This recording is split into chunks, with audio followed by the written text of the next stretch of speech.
stories that simply aren't true without checking facts first. Unfortunately,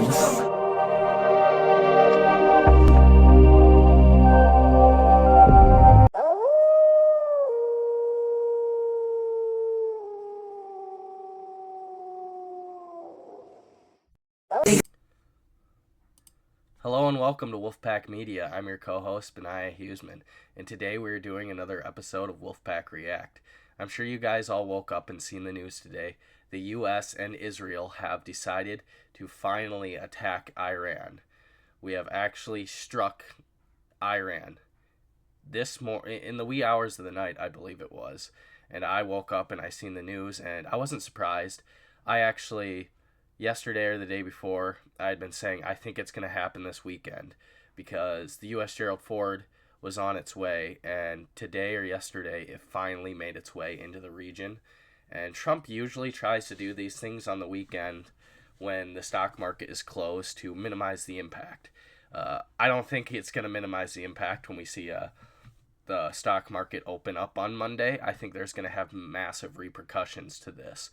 But I'm just going to tune in here to what Trump said and the announcement that he made. I'm sure you guys have watched it, but if you haven't, here it is. A short time ago, the United States military began major combat operations in Iran. Our objective is to defend the American people by eliminating imminent threats from the Iranian regime, a vicious group of very hard, terrible people. Its menacing activities directly endanger the United States, our troops, our bases overseas, and our allies throughout the world. For 47 years, the Iranian regime has chanted death to America and waged an unending campaign of bloodshed and mass murder, targeting the United States, our troops, and the innocent people in many, many countries. Among the regime's very first acts was to back a violent takeover of the U.S. Embassy in Tehran, holding dozens of American hostages for 444 days. In 1983, Iran's proxies carried out the Marine barracks bombing in Beirut that killed 241 American military personnel. So he just here goes over the history of the things that Iran has done to harm Americans. And I will say, guys, I'm sorry, I am sick right now, so if I do cough, and excuse me if I do cough or if my voice breaks a little bit here. I'm going to skip ahead to the bigger meat of what he's saying. He just goes over like the reasoning behind the attack, Iran, biggest sponsor of terror, all that. Again, obliterated. We're going to annihilate their navy. We're going to ensure that the region's terrorist proxies can no longer destabilize the region or the world and attack our forces and no longer use their IEDs or roadside bombs, as they are sometimes called, to so gravely wound and kill thousands and thousands of people, including many Americans. And we will ensure that Iran does not obtain a nuclear weapon. It's a very simple message. They will never have a nuclear weapon. This regime will soon learn that no one should challenge the strength and might of the United States Armed Forces. I built and rebuilt our military in my first administration, and there is no military on earth even close to its power, strength, or sophistication. My administration has taken every possible step to minimize the risk to U.S. personnel in the region. Even so, and I do not make this statement lightly, the Iranian regime seeks to kill. The lives of courageous American heroes may be lost, and we may have casualties. That often happens in war. But we're doing this not for now. We're doing this for the future, and it is a noble mission. We pray for every service member as they selflessly risk their lives to ensure that Americans and our children will never be threatened by a nuclear-armed Iran. We ask God to protect all of our heroes in harm's way, and we trust that, with his help, the men and women of the armed forces will prevail. We have the greatest in the world, and they will prevail. To the members of the Islamic Revolutionary Guard, the armed forces, and all of the police, I say tonight that you must lay down your weapons and have complete immunity, or, in the alternative, face certain death. So, lay down your arms. You will be treated fairly with total immunity, or you will face certain death. Finally, to the great, proud people of Iran, I say tonight that the hour of your freedom is at hand. Stay sheltered. Don't leave your home. It's very dangerous outside. Bombs will be dropping everywhere. When we are finished, take over your government. It will be yours to take. This will be probably your only chance for generations. For many years, you have asked for America's help, but you never got it. No president was willing to do what I am willing to do tonight. Now you have a president who is giving you what you want. So let's see how you respond. America is backing you with overwhelming strength and devastating force. Now is the time to seize control of your destiny and to unleash the prosperous and glorious future that is close within your reach. This is the moment for action. Do not let it pass. May God bless the brave men and women of America's armed forces. May God bless the United States of America. May God bless you all. Thank you. Now, my initial reaction to this all going down, I'm not surprised. I knew this was coming. I knew Trump wasn't going to send these aircraft carriers over there and all this military personnel just to intimidate Iran.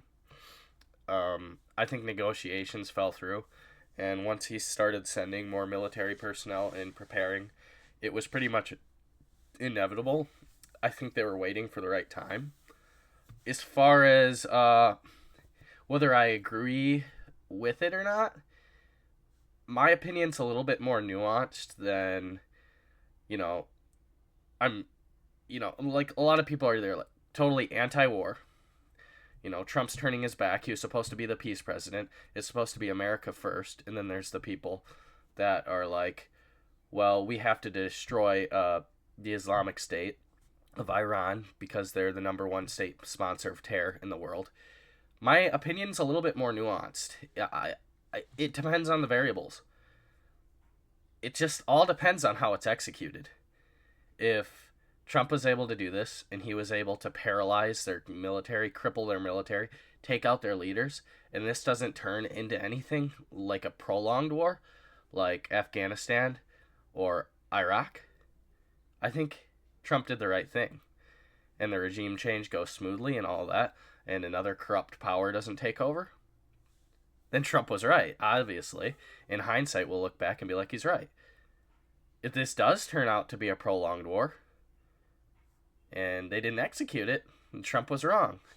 It all depends. My opinion is, it all depends on how it's executed.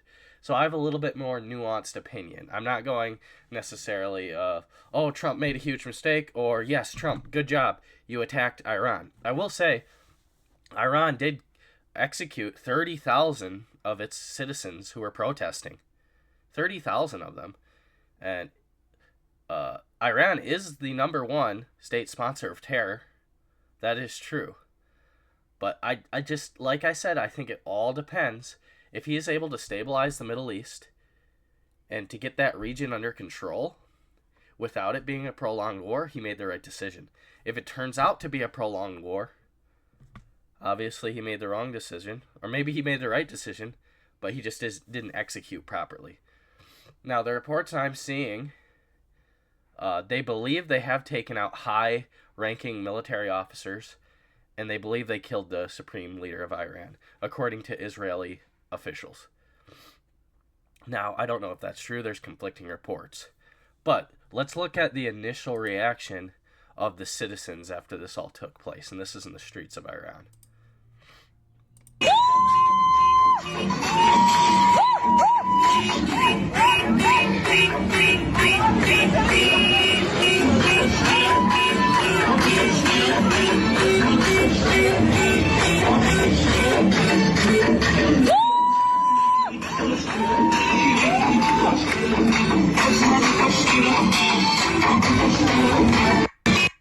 would say initial reaction, and I think it's like an 80-20 issue in Iran.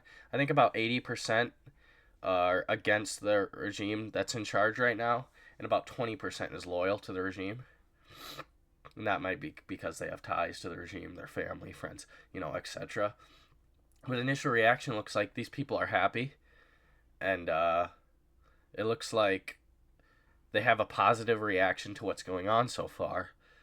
But we have to see how this all unfolds. We have to see if this regime change does actually happen and it goes smoothly, and the new regime is not going to be similar to the past regimes. Otherwise, it's just a repetitive cycle of regime change, and then another corrupt power takes over, and then you just get this repetitive cycle of war and recycle, repeat. I'm just going to show you kind of what it looks like in Iran right now. This is a picture of an explosion of where they hit. Sorry. Fighter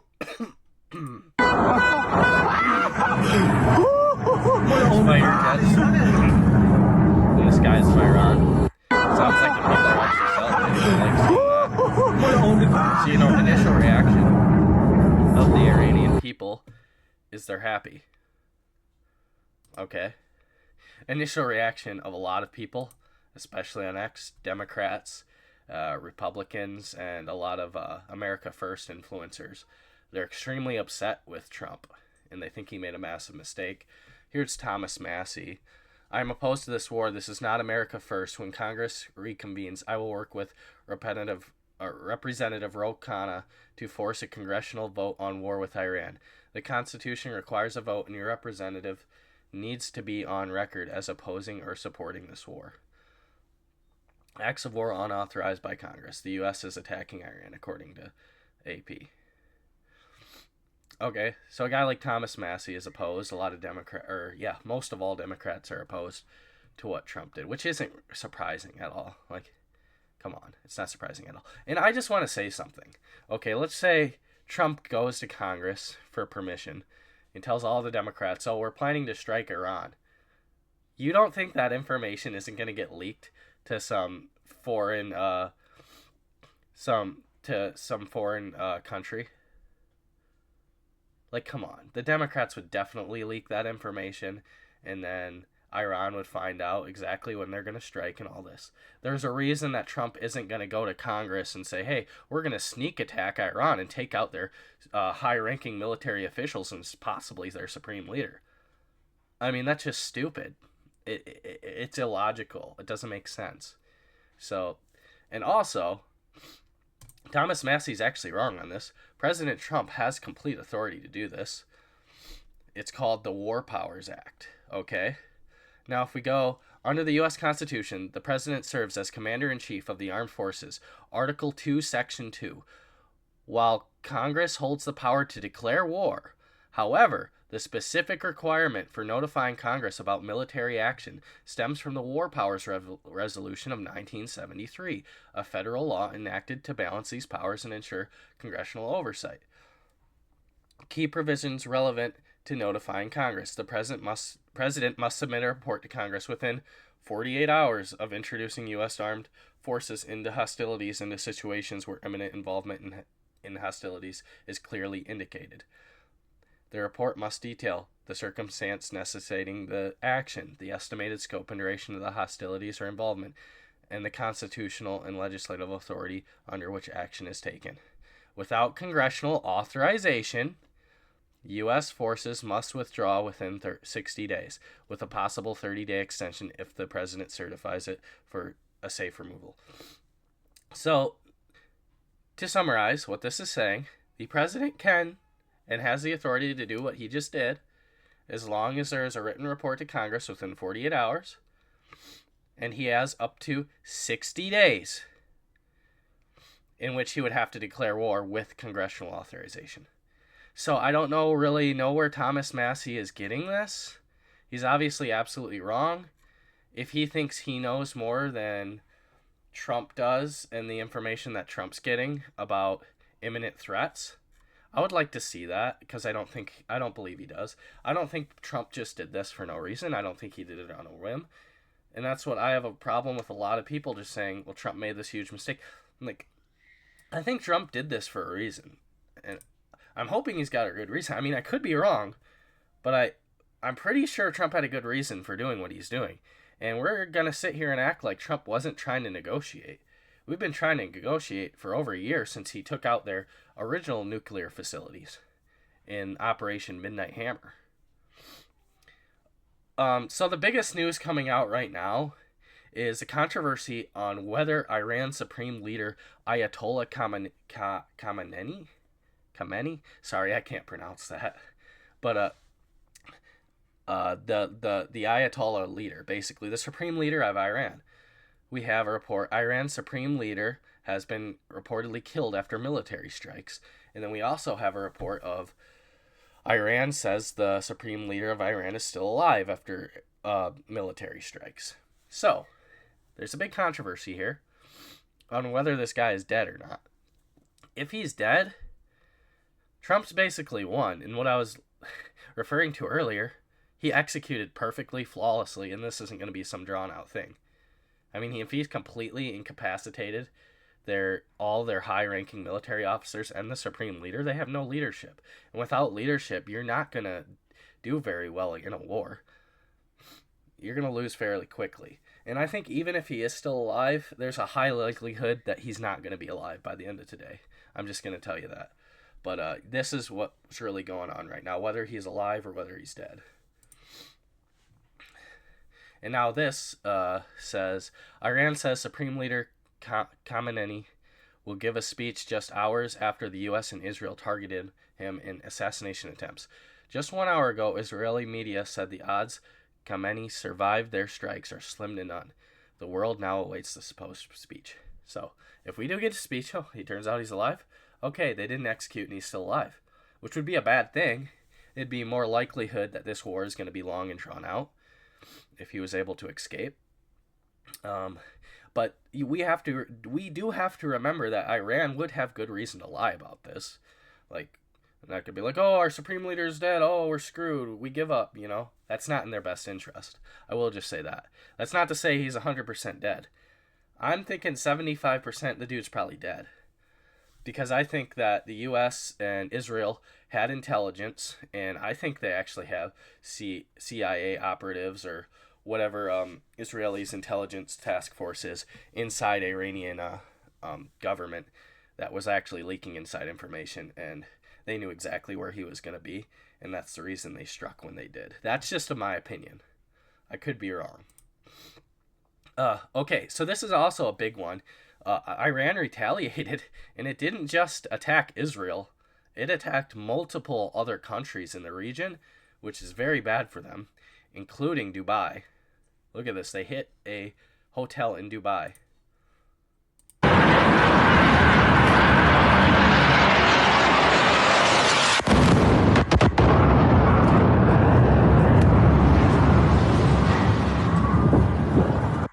So basically, anywhere in the Middle East is not safe right now.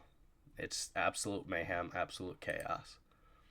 And to get a better idea, let's watch this video from Fox News. Is new right now. We're just getting word that the Kingdom of Saudi Arabia says they will join the U.S. in the operation against the Islamic Republic of Iran. They said that this comes in the wake of Iran attacking the U.S. base in Saudi Arabia. I just spoke to a senior U.S. official who said the Iranians made a big mistake by firing on Arab coalition partners. Now they are likely to respond. So by Iran firing missiles at UAE, Bahrain, Qatar, Kuwait, Saudi Arabia, and Jordan, they are now likely to fire back at Iranian targets. So those coalition partners are now going to enter this operation that started off as a U.S.-Israeli operation. That is very, very significant, and we haven't seen that happen in the past. The U.S. military has been focusing on high-value targets, I'm told, the IRGC, significant facilities. Yeah, I mean, so if you're going to try to garner sympathy from all these other countries in the Middle East, it's not a good idea to attack them all. Kuwait, Qatar, Saudi Arabia, like all these other countries, and now they're involved. It's not just Israel and the United States anymore. So that was a very, very terrible lapse in judgment. I mean, they were attacking U.S. bases in these places, but still, you're going to cause casualties in these other countries. You're not going to garner any sympathy, and you're going to mobilize their military against you as well. So I think they made a massive mistake. And here's just another claim that the Ayatollah was killed. So, I don't know. He could be, he couldn't be. I couldn't really tell you. I'm leaning more so that he has died. But I think we'll figure it out. By the end of the day today, I think we will find out. In the comments, if you want, if you think he's alive or dead, you can put that in the comments too, what you guys think. Okay, this is what I was waiting to get to, and this was really the biggest thing I was looking for. Iran closes the Strait of Hormuz. Now, if you guys don't understand the magnitude of this headline, and this has been confirmed, it's 100% has been confirmed, they have decided to close the Strait of Hormuz. The Strait of Hormuz is basically 20% of global oil supply flows through the Strait of Hormuz. So this cuts off 20% of global oil supply. This will cause a massive spike in the price of oil. It will destabilize the world economy, and there's really no good results from it. Energy prices higher, all that stuff. So it's really, really, really going to destabilize the region even further than it already is. Let's see what the Strait of Hormuz has never been fully closed in modern history. So that's just how big of a deal that is.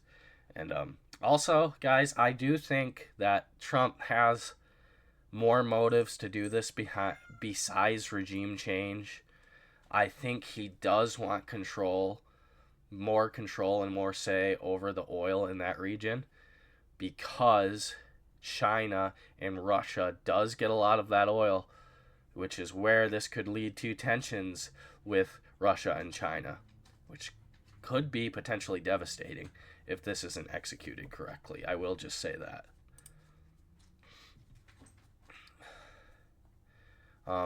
Oh yeah, gold prices are starting to surge as well as this is starting to go on. So it's definitely having economic impact, and we'll see on Monday how this goes.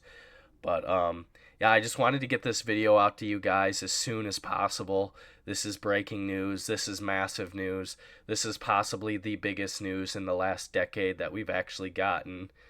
This is probably the biggest story that has ever been reported on Wolfpack Media. I just wanted to get this out to you guys. Let me know in the comments, do you support Trump's decision to join Israel in strikes against Iran and regime change? Or are you against it and you say, this isn't what I voted for, I wanted America first? I think we can have a logical and civil discussion over this. I don't think it has to be screw Trump, but you can have that opinion. You can disagree with what he did. You can say this isn't what you voted for. And there is a lot of that going on within MAGA right now. And this could have major, major implications for the midterm elections. But let me know what you guys think down in the comments. Thank you for tuning in. If you liked the video, please slap a like on the video. It really helps us out. And if you want to see more of our content, subscribe and join the pack today. See you guys in the next one. Hello, my lovely Wolfpack, and I am so sorry to interrupt your show, but I just wanted to take a minute to quickly remind you guys that Wolfpack Media is now taking donations. So if you guys like the show, if you like what we do here at the channel, and you want to show your support, you can go ahead and donate today by Cash Apping us here, $Wolfpack Media. And also don't forget that if you donate $10 or more, that your name will be entered into a raffle to win this Wolfpack Media plushie. So guys, go ahead and show your support, donate today, and as always, don't forget to hit that subscribe button and join the pack today.